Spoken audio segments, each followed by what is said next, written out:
குரூப்ல இருக்கிற அனைவருக்கும் வணக்கம். காஞ்சிபுரம் டிஸ்ட்ரிக்ட்லேருந்து சரவணன். இப்போ இந்த பிடி விதைகளை பற்றி மேடம் சொல்லியிருந்தாங்க. இது வந்து பார்த்தீங்கன்னா எனக்கு தெரிஞ்ச ஒரு அனுபவம். இப்போ மேலே வந்து பார்த்தீங்கன்னா ஒரு கத்திரிக்காய் ரகம் வந்து போட்டிருக்கேன். இது வந்து பார்த்தீங்கன்னா ஆரம்ப காலத்தில் வந்து பார்த்தீங்கன்னா உஜாலா கோல்டுன்னு வந்து இருந்துச்சுங்க. ஓகேங்களா? அதுக்கப்புறம் உஜாலா கோல்டு ப்ளஸ்ன்னு ஒன்று வந்துச்சு. அப்புறம் உஜாலா மட்டும்னு ஒன்று வந்துச்சு. இது வந்து பார்த்தீங்கன்னா 3 டைப்பாக வந்து வந்திருக்கு. இது இல்லாம பார்த்தீங்கன்னா, இதே மாரி சின்ன வகையிலேயே சாக்லேட்ன்னு ஒரு ரகம் சொல்லுவாங்க. அது இதே போல இருக்கும். நல்லா நீளமா இருக்கும். இப்போ ஒரு உதாரணத்துக்கு பார்த்தீங்கன்னா, ஒரு 5லேருந்து 6 கத்திரிக்காய் போட்டாலே அது வந்து பார்த்தீங்கன்னா, 1 கிலோ ரேஞ்சில வரும். இது வந்து பார்த்தீங்கன்னா, ஒரு 15லேருந்து 20 கத்திரிக்காய் போட்டா தான் இது 1 கிலோ ரேஞ்சில வரும். இப்ப வந்து பார்த்தீங்கன்னா, ஒரு உதாரணத்துக்கு செங்கல்பட்டு, சென்னை சுத்துவட்டார பகுதிகள். ஓகேங்களா? இந்த பகுதியில இந்த கத்திரிக்காய் போட்டு விவசாயம் செஞ்சு எடுத்துன்னு போயிட்டு நம்ம மார்க்கெட்ல குடுத்தா மட்டும் தான் வந்து பார்த்தீங்கன்னா, மார்க்கெட்ல இருக்கிறவனே வாங்குறாங்க. சரிங்களா? அத தவிர்த்து நம்ம நார்மலா வந்து நாட்டு கத்திரிக்காய் வகைகள் நெறைய இருக்கு. அது மிகவும் அருமையான வகைலாம் இருக்கு. அத சாப்பிடுறதுக்கு அவ்வளோ அருமையா இருக்கும். இந்த வேலூர் முள்ளு கத்திரிக்காய்லாம் இருக்கு. இந்த செம்பேரின்னு ஒரு கத்திரிக்காய் இருக்கு. அதெல்லாம் வந்து பார்த்தீங்கன்னா, பச்சை கலர்ல நீட்டா இருக்கும். வெள்ள கலர் கூட இருக்கும். அந்த கத்திரிக்காய்லாம் சாப்பிடுறதுக்கு அவ்வளோ ஒரு அருமையா இருக்கும். ஆனா, அந்த கத்திரிக்காய்லாம் வந்து பார்த்தீங்கன்னா, விவசாயம் செஞ்சு மார்க்கெட்டுக்கு எடுத்துன்னு போம்போது, நாட்டு வகை கத்திரிக்காவ, ஒரே ஒரு மார்க்கெட்ல இருக்கிற வியாபாரிங்க கூட, அந்த கத்திரிக்காவ வாங்கறதுக்கு முன்ன வரல.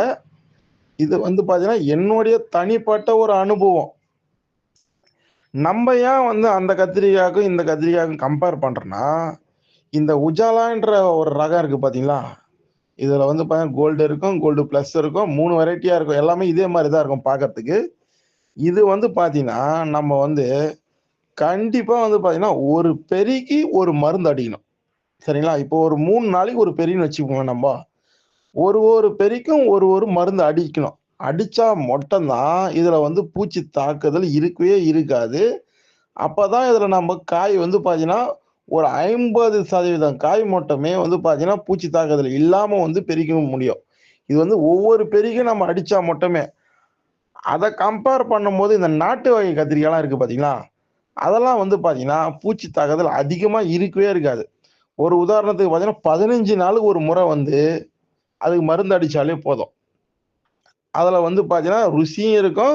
பூச்சி தாக்குதலும் வந்து குறைவா இருக்கும். ஆனா, அந்த கத்திரிக்காவ யாருமே மக்கள் விரும்பவே இல்ல. அதுவும் சென்னை சுத்து வட்டார மக்கள நான் மெயினா சொல்றேன். அவங்க அந்த நாட்டு வகை கத்திரிக்காவ விரும்புறதுக்கு முன்ன யாருமே வரல. அப்படி இருக்கும்போது, கண்ணுக்கு தெரிஞ்சே வந்து பார்த்தீங்கன்னா, நம்ம பண்ற தவறு தான் நமக்கு தெரியுது. ஆனாலும் உற்பத்தியாளர்கள் இந்த வகை கத்திரிக்காய் உற்பத்தி பண்ணா தான் மக்கள் வாங்கி சாப்பிடறதுக்கு தயாரா இருக்காங்க. ஆனா, இது வந்து இவ்ளோ பூச்சிகள், மருந்துகள் நம்ம அடிக்கிறோம்னு தெளிவாவே எல்லாருக்குமே தெரியும். அப்படி இருந்தாலும் இந்த வகை கத்திரிக்காவ நல்லா சாப்பிடுறாங்க சென்னை சுத்து வட்டார மக்கள்கள். இப்படி இருக்கும்போது நம்ம என்ன பண்றது? இப்ப நாட்டு வகை கத்திரிக்காவ நம்ம விவசாயம் செய்யறதா? இல்ல இந்த மாரி கத்திரிக்காய் விவசாயம் செய்யறதா? நம்ம வேற வழியே இல்லாம இந்த கத்திரிக்காவ தான் உஜாலா கத்திரிக்காவ தான் விவசாயம் வந்து செஞ்சு ஆக வேண்டும். வேற வழியே இல்ல. ஏன்னா நம்ம வியாபாரத்துக்கு நம்ம பொழைக்கிறதுக்கு வேற வழி இல்லாம நம்ம பண்றோம். விவசாயம் பண்றோம். அதுக்காக நம்ம வந்து மக்கள்கிட்ட கொண்டு போயிட்டு இந்த வகை கத்திரிக்காய் நல்லா இருக்கும். இது டேஸ்ட்டா இருக்கும். இது பூச்சி தாக்குதல் குறைவா இருக்கும். இத வாங்கிக்கங்கன்னா, அதிகப்படியா பார்த்தீங்கன்னா, அந்த கத்திரிக்காயோட விலை வந்து பார்த்தீங்கன்னா, இந்த உஜாலா கத்திரிக்காய் ரூ. 50 வாங்குறாங்கன்னா, அது ரூ. 15 வாங்குறாங்க. அப்ப நான் என்ன பண்றது? அதே மாரி அது வந்து பார்த்தீங்கன்னா, ஒரு பெரிக்கு ஒரு மூட்டை வருதுன்னா, இது வந்து பார்த்தீங்கன்னா, ஒரு பெரிக்கு வந்து பார்த்தீங்கன்னா, ஒரு 3, 4 மூட்டை வருது. உற்பத்தியும் அதிகமா இருக்கு. பூச்சி தாக்குதலும் அதிகமா இருக்கு. பூச்சிக்கு மருந்து செலவும் அதிகமா இருக்கு. மக்களும் அதிகமா இத தான் விரும்புறாங்க. இந்த மாரி நாட்டு வகை கத்திரிக்காய் சாப்பிடுங்கன்னு சொன்னா கூட சாப்பிடறதுக்கு தயாரா இல்ல. வேற வழி இல்ல. நம்மளும் வந்து இத சாப்பிடும்போது, ரொம்ப ஒரு அருவருப்பா ஃபீல் பண்ணி சாப்பிடுறோம். நானே வந்து பார்த்தீங்கன்னா. ஏன்னா கண்ணுக்கு தெரிஞ்சு என்னென்ன வகை மருந்துகள் அடிக்க முடியுமோ, அவ்ளோ வகை மருந்தும் அடிக்கிறேன் நானு. அது திரும்ப என் வயித்துக்குள்ளேயே போகுதுன்னும்போது, அது கூடிய சீக்கிரம் கேன்சர் வரதுக்கு வாய்ப்புகள் இருக்குன்னு நிறைய வீடியோல நிறைய நம்மளாம் சொல்லியிருக்காரு. வேற வழி இல்லாம நானே இதான் சாப்பிடுறேன். இப்ப வந்து பாத்தீங்கன்னா, இந்த வகை கத்திரிக்காய் வந்து பாத்தீங்கன்னா, விவசாயம் செய்யறவங்க மேல பிரச்சனையா? இல்ல வாங்கி சாப்பிடுறவங்க மேல பிரச்சனையா?